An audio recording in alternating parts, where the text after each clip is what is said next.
नमस्कार। तो आरएसआई का नाम सुनते ही क्या दिमाग में सिर्फ ओवरबॉट और ओवरसोल्ड आता है? अगर हाँ, तो आज का ये डिस्कशन आपके लिए ही है। हम आरएसआई की दुनिया में थोड़ा और गहरा उतरेंगे और देखेंगे 4 ऐसी जबरदस्त स्ट्रेटजीज जो ट्रेडिंग के अंदाज को बदल सकती है। ज्यादातर लोग जब आरएसआई के बारे में सोचते हैं तो उनके दिमाग में दो ही शब्द आते हैं, ओवरबॉट और ओवरसोल्ड।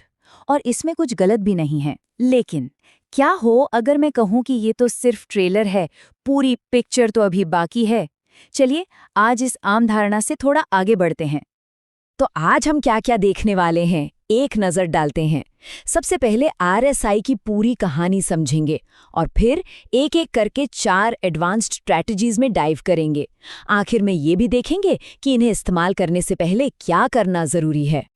ठीक है, तो चलिए शुरू करते हैं। देखिए, एडवांस स्ट्रैटेजीज को समझने से पहले ये बहुत ज़रूरी है कि हमारे बेसिक्स एकदम क्लियर हो, हमारी नींव बिल्कुल पक्की हो। तो ये 3 लेवल तो सबने सुने होंगे, 30, 50 और 70। 70 और 30 के बारे में तो सब बात करते हैं, लेकिन असली खेल जो प्रो ट्रेडर समझते हैं वो छिपा है इस 50 के लेवल में। इसको आप मार्केट की बैटल लाइन समझिए, एक ऐसी लाइन जो बुल्स और बेयर्स के इलाके को अलग करती है। इसका रूल बहुत सिंपल है। अगर आरएसआई 50 के ऊपर है, इसका मतलब है कि मार्केट में बुल्स यानी खरीदारों का दबदबा है, तो हमारा फोकस होना चाहिए खरीदने के मौकों पर।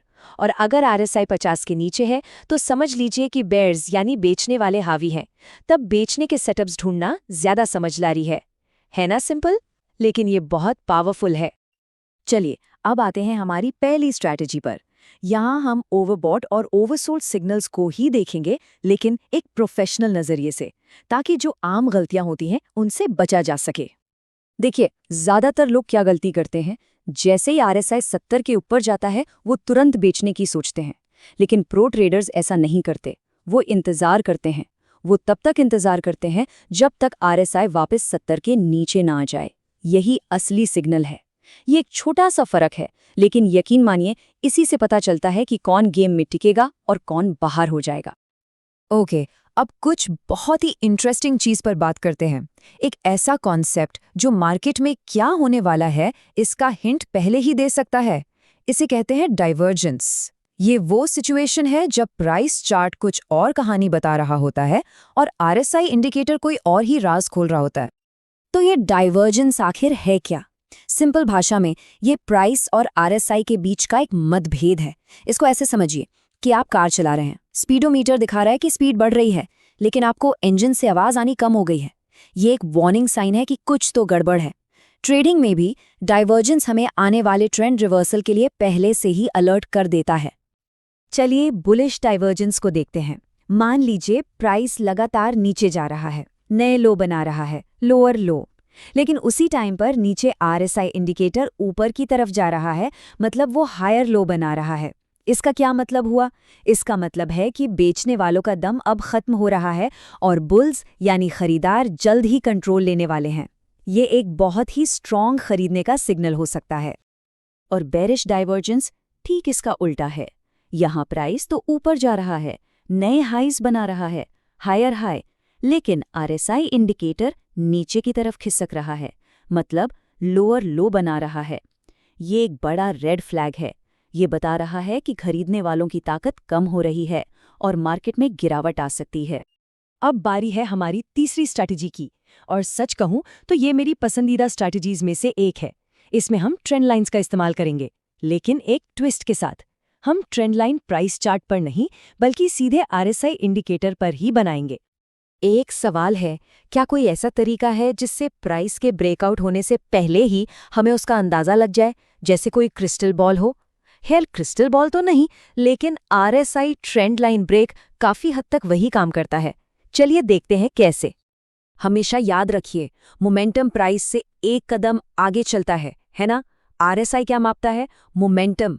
तो जब आरएसआई पर बनी ट्रेंड लाइन टूटती है, तो ये अक्सर एक अर्ली वार्निंग होती है कि प्राइस भी जल्द ही उसी रास्ते पर जाने वाला है।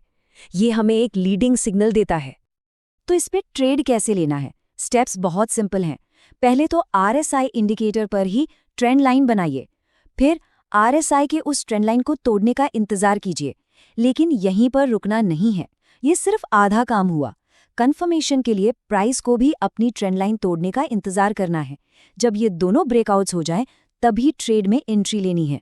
याद रखिए, 2 कंफर्मेशन हमेशा एक से बेहतर होते हैं। और अब हमारी आखिरी और चौथी स्ट्रेटजी। इसमें हम 2 बहुत पावरफुल इंडिकेटर्स को एक साथ मिला देंगे, RSI और मूविंग एवरेज, और इससे एक बहुत ही क्लियर और मैकेनिकल ट्रेडिंग सिस्टम बनाएंगे। इस सिस्टम के रूल्स एकदम साफ हैं। खरीदने का सिग्नल कब मिलेगा? जब 2 शर्तें पूरी हों। पहली, RSI 50 के ऊपर हो, मतलब ट्रेंड बुलिश है, और दूसरी, कीमत 14 EMA के ऊपर निकल जाए, 10। और बेचने के सिग्नल के लिए ठीक इसका उल्टा, RSI 50 के नीचे हो और प्राइस 14 EMA के नीचे चला जाए। ये तरीका मार्केट के शोर को फिल्टर करने में बहुत मदद करता है। तो ये थी हमारी 4 एडवांस RSI स्ट्रैटेजीज। उम्मीद है कि ये सब समझ आया होगा। लेकिन यहाँ पर जानकारी मिलना ही काफ़ी नहीं है, असली काम तो अब शुरू होने वाला है। आज के बाद आपके ट्रेडिंग टूल किट में सिर्फ ओवरबॉट ओवरसोल्ड नहीं, बल्कि ये 4 नए और बहुत ही पावरफुल टूल्स भी शामिल हो गए हैं। देखिए, मेरा काम है कॉन्सेप्ट्स को आसान भाषा में समझाना, लेकिन आपका काम है इन्हें टेस्ट करना और फिर अप्लाई करना। कोई भी स्ट्रैटेजी आंख बंद करके इस्तेमाल नहीं करनी चाहिए। इन्हें लें, अपने चार्ट्स पर बैक टेस्ट करें, देखें कि ये आपके लिए काम करती है या नहीं। सफल ट्रेडिंग का यही एक रास्ता है। तो अब सवाल ये है कि इन चारों में से कौन सी स्ट्रैटेजी आप सबसे पहले टेस्ट करने वाले हैं? क्या वो डाइवर्जेंस का पावरफुल सिग्नल होगा, या फिर RSI ट्रेंड लाइन ब्रेक का अर्ली वार्निंग सिस्टम? फैसला आपका है। जाइए और इन आइडियाज़ को मार्केट में परखिए। हमारे साथ जुड़ने के लिए बहुत बहुत शुक्रिया।